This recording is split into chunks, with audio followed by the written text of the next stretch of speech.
The world has lost its spark.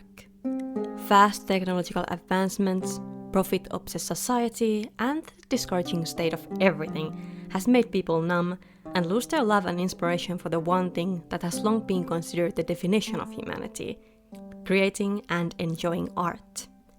A global phenomenon, a pop singer group called Muses depicts just that in their band's lore. 9 singers, each standing for one of the Muses, descend from the heavens to reignite the world's creativity and inspire humankind with their performance. Little does the adoring crowd know that the group isn't only taking inspiration after the 9 mythological characters, but in fact are them, reincarnated, destined to find each other in this modern world and unite their powers once again. The Muses are 9 characters in ancient Greek mythology, goddesses who all have their own field of expertise in different sciences and arts, and whose job is to inspire mortals within the said fields. The number and the origin of the Muses has different interpretations due to time and storytellers changing, but the most widely accepted version is that the 9 sisters were born to Mnemosyne, the Titaness of memory, who spent 9 back-to-back nights with the king god Zeus. The goddesses were then taught their skills by Apollo, the god of arts, and from then were his loyal companions. The Muses lived primarily on Mount Helicon, but worked often as entertainers on Olympus, having unrivaled talent in music, song, and dance. The Muses were important deities in ancient Greek since arts were such a crucial part of the era. The goddesses were seen as being able to bless mortals. Artistic skill and inspiration were viewed as divine gifts rather than things mortals could acquire by themselves, and therefore different artists often prayed to them, invoked them in their works, and even formed cults to honor them. This made the Muses a lot more actively and personally connected to mortals compared to most of the other deities. Even after the Golden Age, the Muses have had a great impact on the arts, literature, and culture, and their effects can still be seen in the modern world too. For example, the word museum originates from the phrase "the Temple of the Muses", and the term muse is used to refer to a person who is a source of inspiration for another one. So, this time's character design endeavor focuses on the 9 Greek Muses, turning them into a pop singer group, kinda inspired by Six the Musical and, yeah, you probably already guessed it, K-pop demon hunters. I designed every character with a look that references each muse's powers, themes, and myths surrounding them, but is also giving those extravagant performance outfits of modern-day superstars. Most often than not, I like to come up with a little story, like a concept for a non-existing movie or a TV series as a context for my character groups, and for my muse characters I was thinking the following. Each of the Muses members are born as regular mortals, growing up in different parts of the world, going to college and stuff like that. They have always had a particular talent and drive for the music industry, but there seems to be something more going on than just your regular dreams of stardom. Strange little things have always happened around them, their skills are more born than learned, and it's almost like something bigger is pulling each of them to a certain spot in life where they eventually meet the others and the goal seems suddenly clear. Girls, I think we're gonna have to form a girl group. They decide to theme their group around the concept of the 9 Greek Muses, naming the group Muses, which means muses in Greek. Having their songs, outfits, and stage performance be a mix of the modern and the ancient, hold a lot of symbolism and references to the Greek mythology, and each member taking one of the individual muses as their stage persona. Muses' style is kinda a blend between a K-pop idol group and a musical theater show, where the members perform, dance, and sing together, but also have their own solo numbers. The group and its albums and tours have established lore that is shown through the performance and different songs. The group quickly becomes a worldwide hit and the members global superstars. They seem to be just where they are meant to be, and their music has almost a supernatural effect on the world. One day though, Muses gets a new manager, who reveals himself to be none other than Apollo himself, the Greek god of arts and the mentor of the Muses. He tells the girls that back in their divine realm, they saw the mortal world starting to lose grip of what is important, and the Muses decided to reincarnate as mortal girls and reignite the flame of inspiration in a way that reaches the modern audiences. The girls are of course suspicious and shocked by the revelation, but they also finally get answers to strange things happening around them, and to hazy dreams and memories that don't seem to originate from this day and age. They start to work even harder, since they now know the actual stakes, but that also creates more pressure and even internal jadedness, which they have to defeat before they can help others.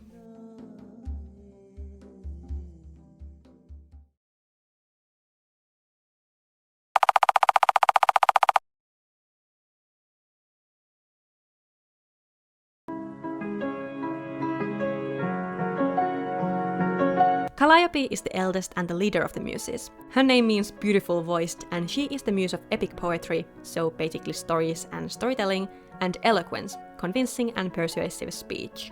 She was believed to be able to make people good public speakers, making her the favorite muse of different leaders, and was also often invoked at the beginning of epic poems, having inspired works like the Iliad and the Odyssey. In the myths, Calliope was the mother and tutor of Orpheus and Linus, both mythological famous musicians, and in artistic renditions of her, she is often depicted carrying a writing tablet and a pen. Calliope is Muses' main songwriter, figurehead, and spokeswoman, and she also creates the lore around the group. On stage, she acts as the narrator, doing most of the talking between the songs, as well as starting and finishing the show.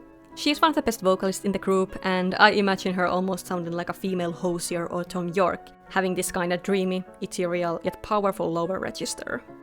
Calliope has always loved coming up with stories, and Moses is her absolute passion project. Her ambition, diligence, and inspiration has brought the group where it is, and she takes things seriously, but with upbeat determination. Calliope might aesthetically look very punk and therefore a bit intimidating, but in reality she's aggressively positive, kind-hearted, get easily excited, and doesn't let setbacks bring her down. She's kinda like that one kinda nerdy student in your school group project who is actually excited about the assignment, has already a clear vision of who should do what, and what the PowerPoint should look like, and therefore she kinda just becomes the leader. Even though she means well, Calliope's toxically positive and overachieving attitude can also be a bit overbearing and condescending. She lives mostly in the grand stories in her own head, and when reality finally bites back, it bites her extra hard. Calliope loves creating art with all of her heart, but I think at some point, in the middle of the new fame and the whole being told you are reincarnation of a mythological goddess thing, she kind of forgets that art isn't really about view counts, quantity, or marketability, but simply about a feeling. She takes their newly found mission to save the world more seriously than anyone else, and by doing so her initial passion for Moses turns to a more stressful obsession to make it all work. Maybe one of these non-existing story's plot points would be that this internal stress starts to show to the audiences as hypocrisy, since before Moses has stated their values to be all about the love of the craft. Backlash ensues, which in turn makes Calliope spiral even more. As I said, the Moses members would have odd things happening around them their whole lives, their godly powers hiding just behind the veil of their mortal self. Calliope would have the power of subtle persuasion, being able to influence others with her words. People suddenly changing their minds, doing as she suggests, or getting kinda dizzy or mesmerized when she gets really passionate talking about something. Initially she, just like the others, of course wouldn't even be aware of her powers, but during the story Calliope starts to practice and use them more intentionally, wanting to fuel others' passion with her own. However, when the public kinda turns on Moses, and therefore sinks even deeper to their own numbness, Calliope would go on almost a power trip, and while meaning well, she tries to force people to enjoy art with her powers. She herself becomes the thing she was originally trying to fight, and with the help of sisterhood, she must find the feeling within before she can fix the damage she has done. The lesson eventually being that forcing or mimicking something doesn't create anything actually meaningful, real, or sustainable. The Muses are mostly depicted as quite neutral and benevolent deities, but in many of the myths they would also be quite keen on taking revenge on those who would make the mistake of thinking to be better than them. In one myth, a king has named his 9 daughters after the Muses and believes they could defeat the real Muses in a singing contest. A contest, which I would only have to assume was an epic rap battle, is held, but the goddesses of course win and as a punishment turn the king's daughters into magpies. So because of this, I decided to make my Calliope design kinda based on a magpie. She has bird-like features, spiky hair, outfit made out of black feathers, and a cape/capelet resembling the wings of a magpie. Maybe referring to how she, as the leader of the Muses, has collected them as trophies after the infamous contest and made them into her literal clothes. I combined this with the idea of a bard, a professional storyteller and a poet who in history entertained monarchs and related stories and epic poems orally. I gave Calliope puffy sleeves and shorts to make that visual connection. I designed the outfit to leave her legs and arms bare because I had the idea to have her body be heavily tattooed with text. To further convey Calliope being a writer, she has a quill behind her ear and she is carrying a book in her hands, which are stand-ins for mythical Calliope's writing tablet and a pen, and props for her narrator role in the Moses performance. Calliope is sometimes depicted wearing a golden crown to symbolize her status as the leader of the Muses. I ended up not giving her one, but I did put gold in other ways in the design.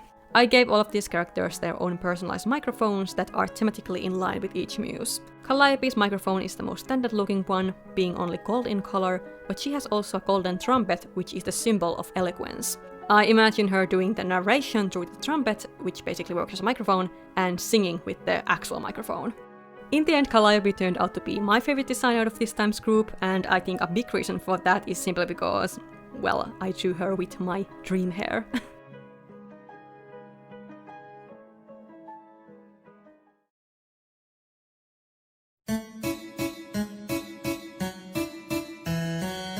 Clio is the muse of history, creativity, and memory, preserving past knowledge and celebrating deeds and accomplishments of the time gone by. Her symbols are scrolls, books, and trumpets, and her name means to celebrate or to make famous, referring to historical texts keeping historical figures in the limelight even after their death. One of the myths regarding Clio is her making fun of the goddess Aphrodite for falling in love with a mortal man Adonis. As a revenge, Aphrodite in turn made Clio fall in love with a mortal king, with whom she had a son called Hyacinthus, who later became the lover of Apollo and whose blood was turned into a hyacinth flower when he died. In the modern world, Clio has lended her name to the Clio Awards, different university societies, and words like Cliodynamics and Cliometrics. Before joining MOSI, Clio probably had a bright future as an art history major or something, but eventually went with a pop star career. Clio is of course still the most academic and smart member of the group, reading long and complicated research papers just for the fun of it, full-heartedly enjoying tedious and detail-oriented work, and being able to back up all of her opinions with sources. She's quite stoic and deadpan in her personality, but armed with a quick and sharp wit, as well as a burning passion for competition, which makes her like the worst type of person to get into an argument with. She has come prepared and will have the receipts. Clio is kinda like Calliope's second in command in the group dynamic, but while Calliope is head high up in the clouds, Clio is more blunt and killjoy. Clio and Calliope have a lot of overlapping and complementary themes with each other. Clio represents the past and Calliope the future and all things new. Clio would definitely be more stubborn, distinguished, organized, and even cynical and prejudiced than Calliope, and they would probably clash a lot because of this, but they would also be the closest with each other, being the big sisters of the group, and in the end, having the same goal. Clio might be more stuck in time than the other characters, but she also sees the connection between the past, the present, and the future, and she hates regression and people not learning the lessons history is able to give to them. In Greek mythology, Clio's son Hyacinthus was originally courted by a poet called Timaris, but Hyacinthus later dumped him for Apollo. Timaris was so pissed that he challenged Hyacinthus' mom and other muses to a singing contest. He probably didn't get the memo about what happened to the last people challenging the muses, because after of course winning again, the muses fucking gouged Timaris' eyes out and took back his ability to sing and play instruments.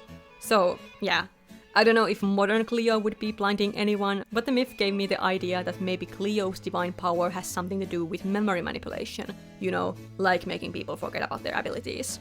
On top of that, Clio would also have an unnaturally good memory and observant eye, and would be able to remember their past lives better than the others. I kinda struggled with Clio's design at first, because since she is the muse of history, I felt obligated to have her design to reference ancient Greek style more than the other characters, but not so much that it would be distracting and make her stand out.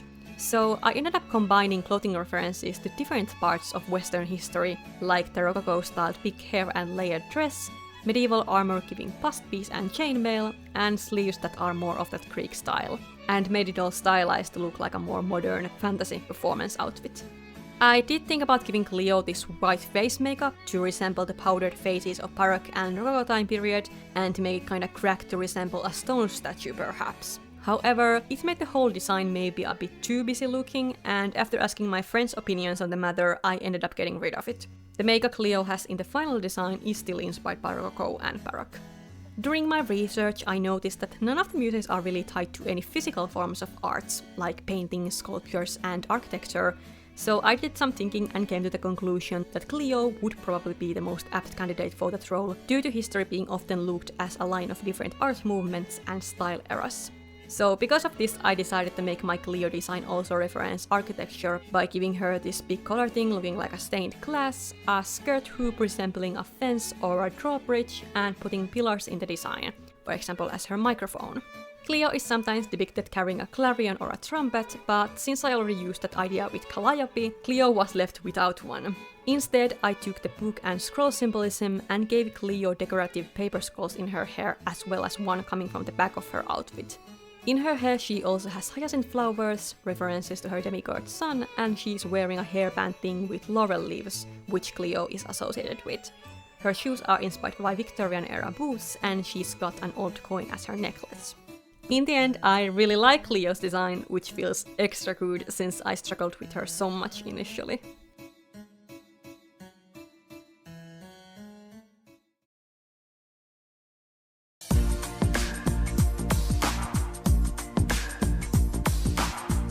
Erato is the muse of love and erotic poetry.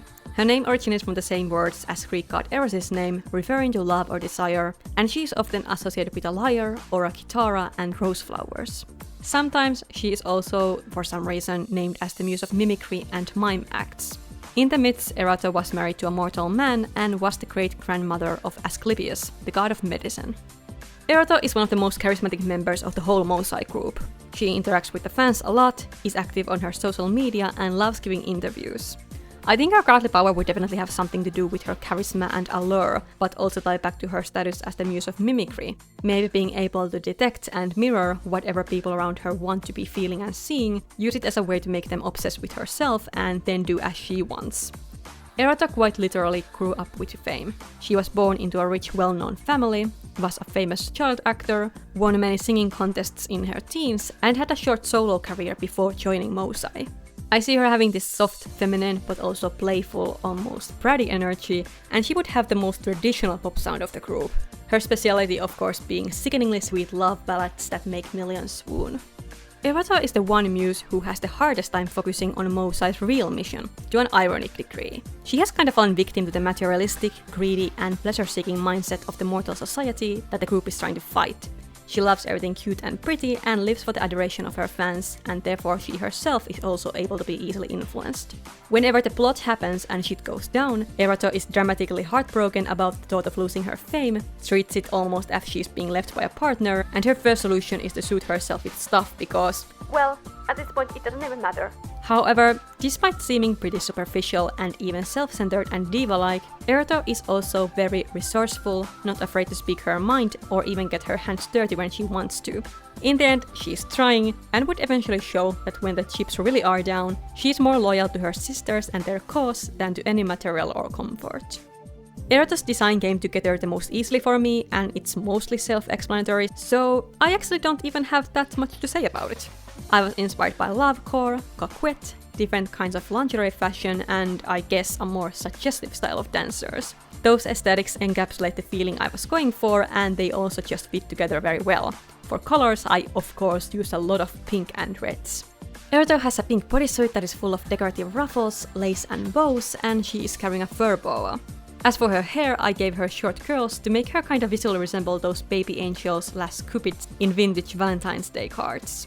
Her design has of course both rose and heart motifs going on, since those are just universal symbols of love. Erato is sometimes described as having a rose crown, and in the end you can see me kinda trying to put some roses in her hair, but that just didn't seem to work, so I just got completely rid of them in the final design. Her mic is shaped like a heart and has a love arrow going through it. Basically, I wanted Erato to look very sexy and playful, yet also soft and cute in a doll-like way. For her design, I was inspired by celebrities like Sabrina Carpenter, especially by her famous performance outfits, Madonna and Marilyn Monroe.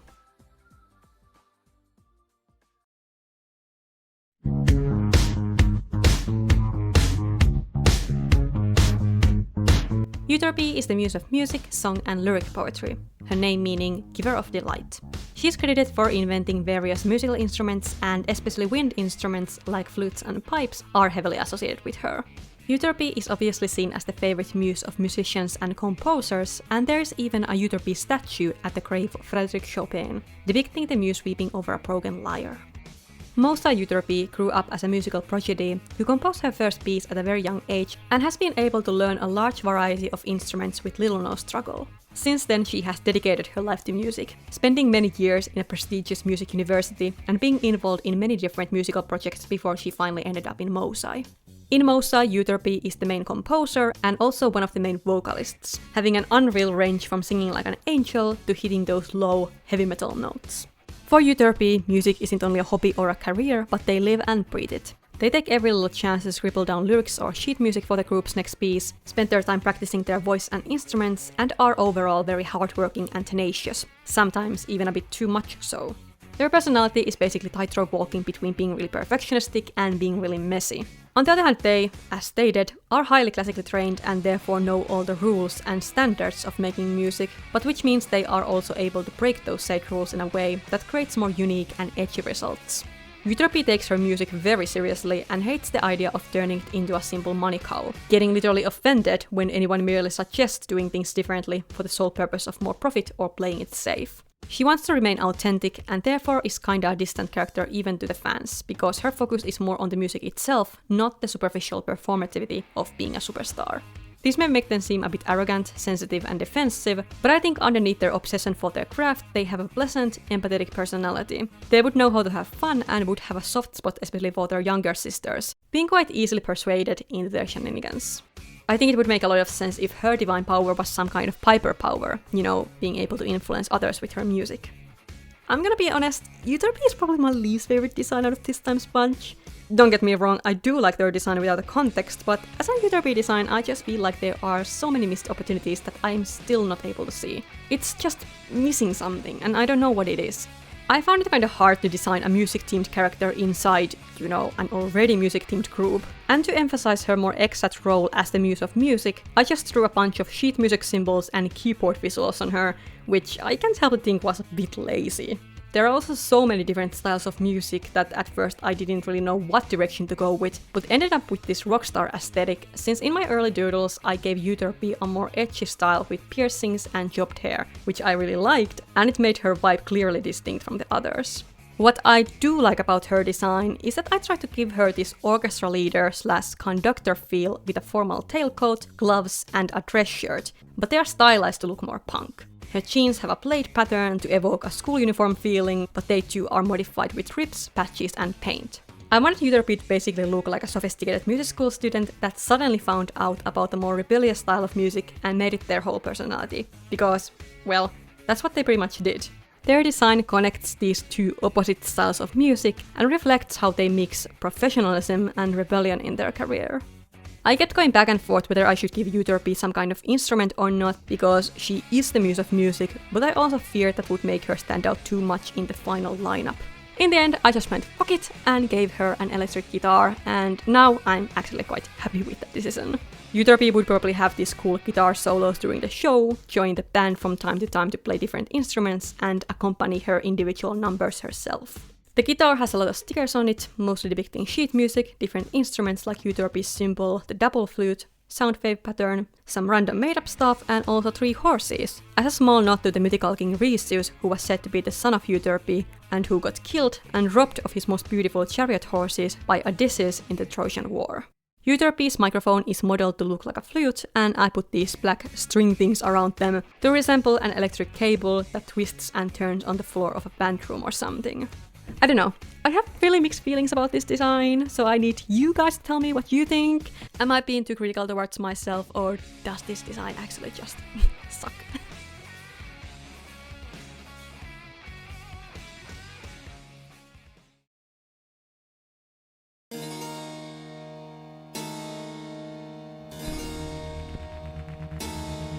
Melpomene is the muse of tragedy theatre, so plays that depict horrible happenings and delight in human suffering. Her symbols are a tragic theatrical mask, a dagger, leather boots, a cup, and cypress leaves. As a deity of theatre, she is often associated with Dionysus, the god of theatre. Melpomene's name means the singing one, and she is said to sing mournful songs to dead poets to honor them. Melpomene started her musical career as a rising opera diva, but eventually chose a different kind of stage, joining Muses. In her singing, she mixes her opera training and a more mainstream pop sound, making her one of the most vocally standout members and also one of the group's lead vocalists. Her voice is intense and powerful, but also beautifully sorrowful, that can make people feel an unexpected urge to cry. Melpomene's divine power is, after all, emotion manipulation. Within the group dynamic, she's pretty much what you would expect from the Muse of Tragedy. A bit dramatic, moody, and sensitive. Just as easily as she can make others cry with her powers, Melpomene herself too is easily made emotional, and most of the time she acts based on feelings, not logic. which makes her quite a lot to handle and even get on the nerves of her less empathetic sisters. Melpomene's the pessimistic member of the group dynamic, and whenever the plot happens, her attitude is basically going, "I so knew this would happen," and have a good, a bit triumphant cry about it. She wallows in melancholy and all things awful, and I think it would be fun if she had almost this Addams Family type of quirkiness, in a way almost enjoying when things go wrong and finding macabre things awfully beautiful and her only true source of joy.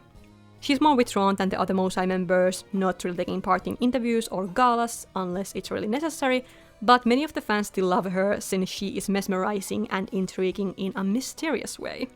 For Melpomene's design and character, I was inspired by opera-styled singers like Sarah Brightman and Tarja Turunen, and the aesthetic of both mid to late 19th century opera performers, due to that being kinda the golden age of opera, and black and white film actresses, because pictures of them really have that vibe I was trying to convey through my Melpomene design as well.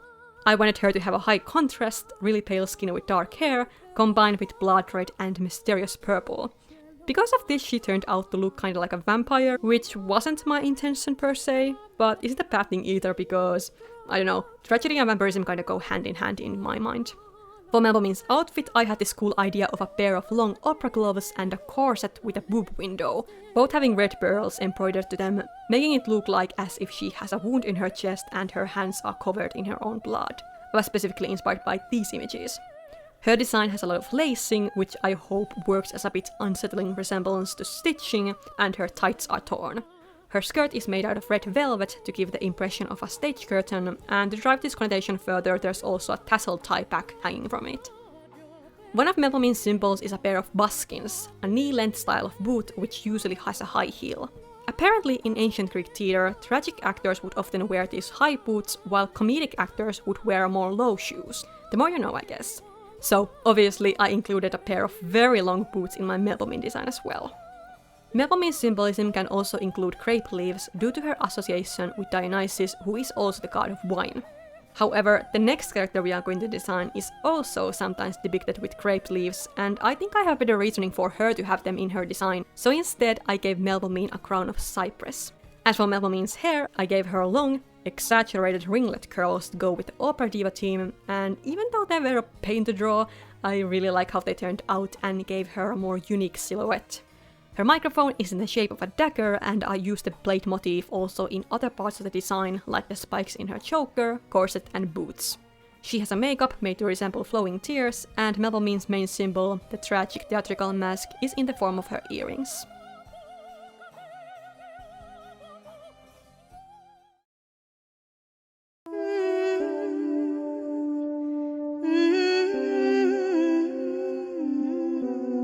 Polyhymnia is the muse of hymns, so religious praise songs, sacred texts, and different religious ceremonies. Her job is to praise everything holy and upkeep humanity's faith. She is also associated with meditation, geometry, pantomime, and agriculture. Polyhymnia's name means the one of many hymns, and her blessing was seen as especially important to poets, since she was seen as able to guarantee immortal fame to poets she liked. In some versions of the myths, she is said to be the mother of Triptolemus, a demigod who brought agriculture to humanity, and Hymenaios, the god of weddings and wedding hymns. Mosai Polyhymnia comes from a more unconventional background than the other members. Imagine like a spiritual, New Age-style community where a lot of different beliefs were blended, nature being a big part of that. Polyhymnia rose to her eventual stardom due to her unearthly clear singing voice, and even though she is now a global superstar, she still holds on to her upbringing, and her sustainable, anti-materialistic values obviously line up with Mosai. Her sound is more acoustic, ethereal, and folk-inspired, similar to that of singers like Aurora, for example. Polyhymnia is not the loudest or most accessible Mosai member, but her down-to-earth energy makes her very relatable and therefore liked by the public. She's quiet, pensive, compassionate, and sincere. Despite her more supporting status within the group, she's still an important part of the dynamic, since her love of community and altruistic ways work as a strong glue between the members, and like a lighthouse among the chaos, she reminds others of their true goal. She would definitely be the one who questions the least whenever their true identities are revealed, taking it all comedically well. Perhaps because, due to being more tied to spiritualism than the other muses, Polyhymnia is probably also more linked to their true nature as goddesses. She can seem absent-minded due to her focusing on the spiritual reality and in turn struggling with the practical and material world.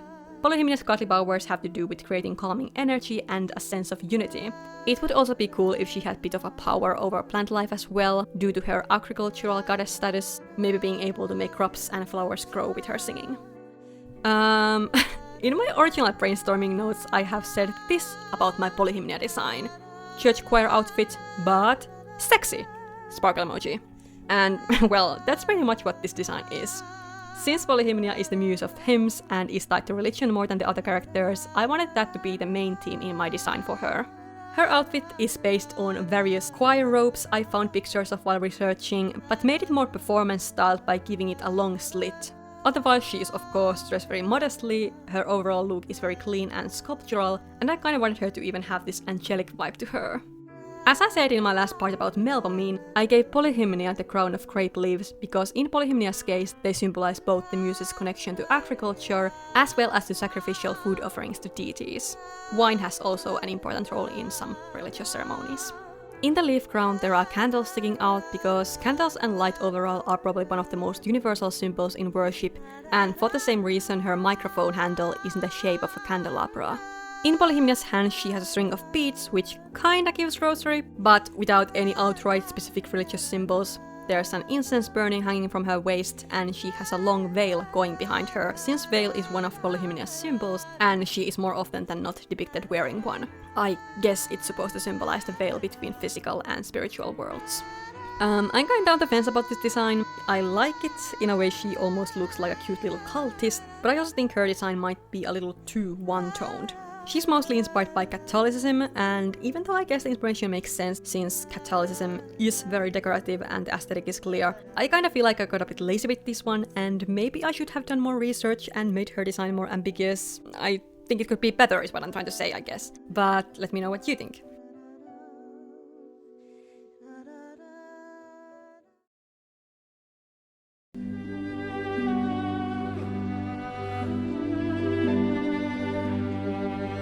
Terpsichore is the muse of dance and chorus, her name literally meaning the one who delights in dance. Her name can also be used as an adjective, Terpsichorean, meaning something relating to dance. In Greek mythology, she is the one who is the most often named as the mother of sirens, bird-like creatures who lured sailors to their death with their beautiful singing. In one of the myths, the Muses and Sirens actually have a tried and true singing contest, and after winning, the Muses, all except Terpsichore, make themselves crowns out of the Sirens' feathers. The nearby city Aptera, featherless or wingless, was named because of this incident. In Muses, Terpsichore is of course the main dancer and takes part in creating the choreography. She has danced a large variety of different styles from a very young age, both attending dance schools and learning her craft on her own. She first built her brand on social media by having a total control of her own body and being unbelievably flexible and magnetic in her performance, and was therefore internet famous even before joining Muses. Terpsichore is very elegant, graceful, and effortless seeming both in her dancing and in her ladylike personality. She has a calm and composed demeanor, not letting things get to her, or at least not letting it show. She's very productive, and despite her otherwise serene personality, it's quite difficult for her to just sit down. Behind the scenes, she is a very punctual and meticulous person who finds comfort in regulations, routines, and focusing on solution and action. And if someone were to disturb those things, that might make her finally a bit impatient and cranky. Terpsichore and Euterpe get along especially well, since even though they have different talents, they still approach them with the same passion and self-discipline that sometimes goes even a bit overboard. They and Calliope are kind of the personification of Muses' performance's three main aspects: dance, music, and storytelling. The others have to probably step in from time to time to stop Terpsichore and Euterpe from cheering on each other's obsessiveness and unhealthy working habits too much. I think Terpsichore's powers would be similar to those of her daughters, but instead of singing, she is able to mesmerize people almost in a hypnotic way with her dancing. For Terpsichore's design, I decided to lean all the way into her connection with the sirens. From the very beginning, I had this idea of her design being absolutely filled with feathers and wing motifs, as a nod towards the sirens but also to Swan Lake, which is probably one of the most well-known ballets. And I guess feathers, and especially wings, can be tied to the graceful movement of dancing. I was kinda torn between this and Calliope's design because they were maybe a bit too similar, both having a bird theme going on. But I really liked both of them too much, and I wasn't really able to come up with anything else for either of them, so in the end I just kept both of them. They of course have totally different color palettes and vibes, and I try to differentiate them as much as possible in the final designs, even if they are from similar starting points. I guess Terpsichore is kind of the white swan to Calliope's black swan. Terpsichore's design is a mix between different kinds of dancer looks. Her hair is gelled into this 1920s ballroom dancer style, and her bun is supposed to resemble that of a ballerina or a flamenco dancer. The feathers in the design, as I said, refer to the feathers of the sirens, but also to the decorative outfits and accessories of both flappers and showgirls. I also tried to give her a coin belt used by belly dancers, though I'm not sure if that really comes across in the final design. Terpsichore's silhouette was very clear to me from the start. I wanted her to have long legs and arms, emphasized by her clothes, so I gave her a tutu skirt that leaves her legs almost completely bare. I wanted her shoes to have a visual resemblance to ballet flats, so I put some very exaggerated lacing there, going all the way up her legs. In the end, the silhouette was maybe a bit too top-heavy, so I gave her some wing-looking, transparent flowing parts coming from the back of her outfit. Terpsichore has a tiny bit of mermaid core in her design as well, since sirens are associated with the ocean. I made sure to use a lot of pearls in the design. Her bra has a shape of seashells, and I guess the blue as a secondary color can also be seen as a hint towards that.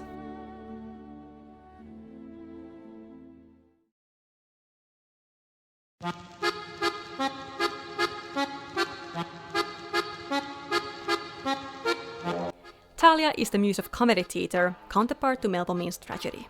Fun fact! In ancient Greek, one of the comedy and tragedy plays' main difference was actually just how the play ended, happily or badly. Only later on these genres got more defined, and comedy came to mean a more light, humorous play overall.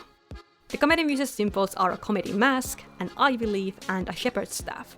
Thalia's name means blooming, flourishing, or festivity, referring to her joyous nature, but possibly also to how comedic plays are said to originate from the songs of fertility festivals. Thalia was said to be the mother of Corybantes, a group of ecstatic warrior dancers. Thalia would obviously be the jokester of the muse group, sociable, playful, and reluctant to take life or herself too seriously. She has a quick wit and is able to have an immediate comeback for anything thrown at her. Fittingly, Thalia is Moses' rapper, having a rapid and precise pronunciation also in her singing style. She is one of the most well-known and liked members of Moses, since she is so charismatic, fun, and eager to engage with the audience. She is the most likely to post something chaotic to the group's official social medias, do stupid things just for the fun of it, and voice her opinions without a filter, which makes her feel more like an approachable internet friend than a distant celebrity. She's a bit unpredictable and impulsive like that. Thalia totally grew up as an obnoxious, over-the-top theater kid, and to some people she may seem too immature and attention-seeking, and you know, they're not entirely wrong. Thalia has the tendency to be a bit reckless, loud, and impatient, and the others have to hold her back a bit. But she also means well. She's a born entertainer, genuine person, and loves making others smile. Her godly powers would probably be kind of the same, but opposite to Melpomene's powers, so literally making people smile. Whenever the plot gets into motion, Thalia would first use her humor as a shield against despair and negative emotion, making her seem defensive and a bit out of touch, but would eventually learn to weaponize it to her advantage. I think her and Urania would have this youngest sibling clique where they egg each other on and tease the more serious members like Terpsichore and Clio. But with Melpomene, Thalia would of course have a very special bond, due to them being the two sides of one coin. Unlike one would assume, Thalia is actually the most patient person whenever Mel gets teary-eyed about something silly. Since Thalia is the muse of comedy, I gave her a jester's outfit full of bright colors and different mismatched patterns, textures and details to emphasize her quirkiness and fun-lovingness. Her most prominent garment being a jester's hat with two very long points. Ivy leaves are very prominent symbolism when it comes to Thalia, so I used them heavily in this design, and combined with the jester theme, in the end she turned out to look like some kind of Poison Ivy x Harley Quinn love child by accident, which I don't actually hate. She has the low shoes that comedic actors often wore in ancient Greek, and her microphone looks like a shepherd's staff that has some wine wrapped around it. Thalia's main symbol is the laughing theatrical mask, but I'm gonna be honest, I had no idea where to include it in my design. I thought about maybe making her microphone to look like one, giving her a literal mask, or designing matching earrings with Melpomene, but none of those really worked, and everywhere where I could have put a laughing mask, it just felt really shoehorned. So in the end I just decided that her makeup, that is, you know, one of those clown makeups with a drawn smile, will have to do as a stand-in for the mask. I'm still kinda unsatisfied with this, and just like with Euterpe's design, I'm sure there was a better solution just around the corner, but I just didn't get to it.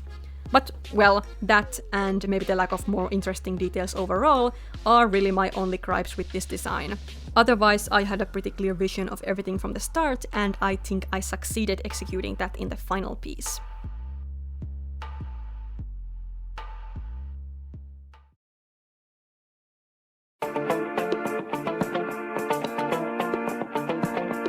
Urania is the youngest of the Muses and the muse of astronomy and mathematical sciences. Her name derives from the same source as Uranus, the Greek personification of the sky's name, referring to heavens or sky. Urania means the heavenly one, and many astronomical observatories have been named after her. Urania is often depicted wearing a star diadem, star-patterned clothing, and holding a globe and a compass. Later on, she has become the muse of Christian poets due to her association with the heavens, and is sometimes even seen as being part of the Holy Spirit. Urania is the Mosai group's little sister and therefore has some small yet feisty energy going on.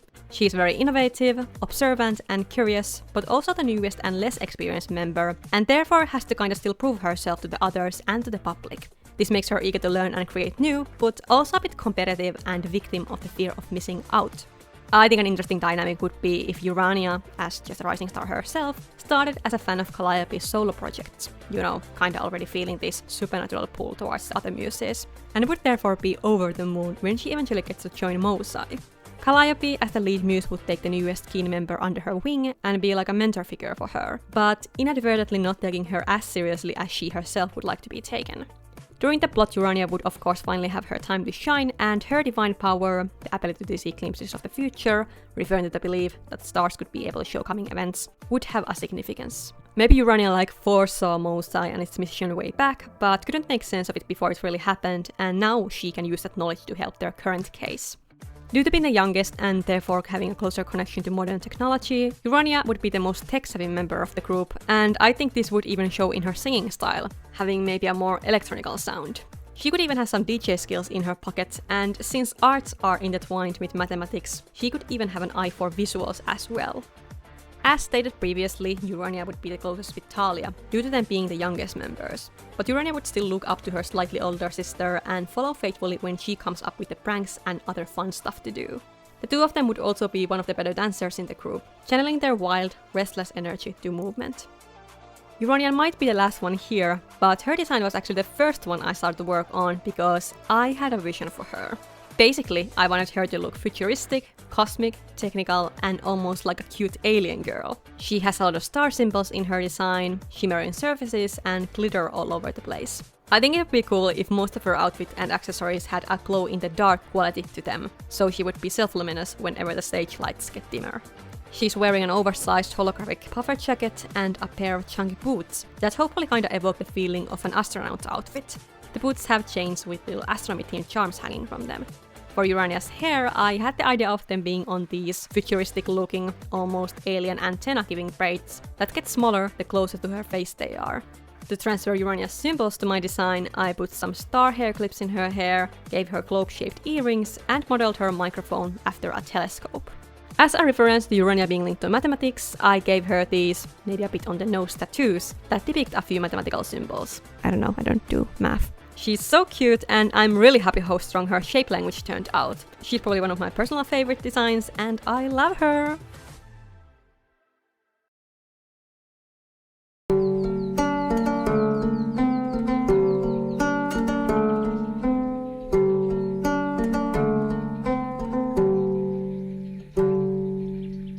Yeah, so I ended up quickly doing my own design for Apollo as well, since he became a pretty central character in this time's story. As I said, Apollo shows up as the Mosai's new manager, probably having used his godly powers to have the previous manager take a sudden vacation or something, and he acts as the catalyst for the girls realizing their true identity. Whereas the Muses are reincarnated as mortals, Apollo is still in his full godly power and knowledge, just disguised as a mortal, which makes him kinda oblivious to the identity crisis the Muses are now going through. He's very laid-back, nonchalant, charming, yet a bit cocky and plays down mortal struggles, being mostly interested in the heroic and oh-so-epic grand plan behind Mosai.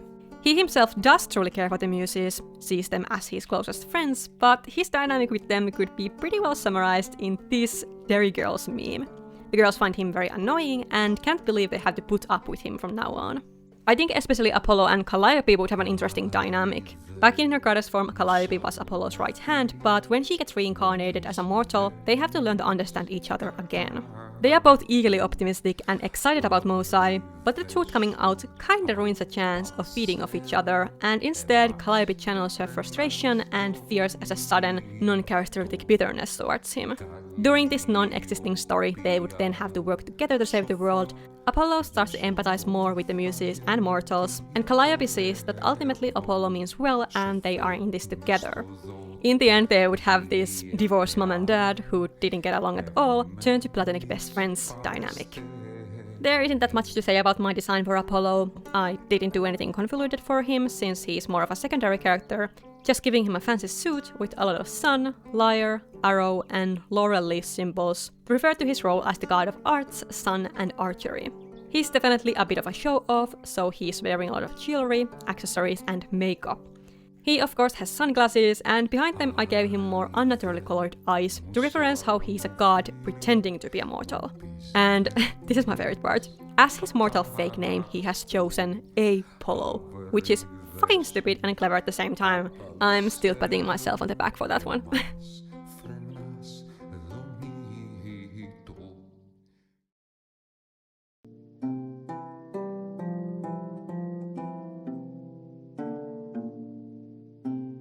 These characters were very fun to come up with, but I also feel like at the same time I struggled with individual characters more than usual. The easiest designs came to me really easily, my very first sketches of them were basically the final designs already. Meanwhile, the characters I struggled with, I really struggled with. Since Greek mythology is so convoluted and even conflicting at times, I found it kind of difficult to find the golden middle way at times, so that my designs would be interesting but also not total misinformation. For example, all of the Muses have certain instruments as their symbols, but for some reason these instruments are really repetitive. Lyre, for example, is the symbol of several characters, so I didn't really include them in my designs unless they really fit in. Overall, I tried to make my Muse designs more thematically tight and consistent, which means that at some points I gave myself the permission to completely ignore some of the source material I was working with.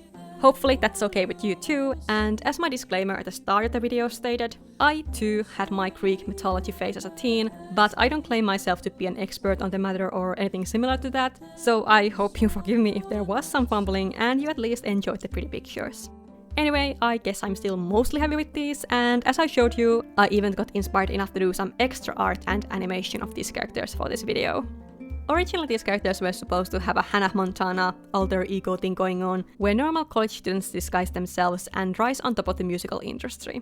In the end, I ditched that plotline for the sake of clarity, but hey, the Muse names are in the story's world only the characters' stage names. They probably have normal human names given to them at birth, and I thought it would be fun if you guys wanted to suggest those ones in the comments. Maybe I will pick my favorite ones and make a pinned comment with them later.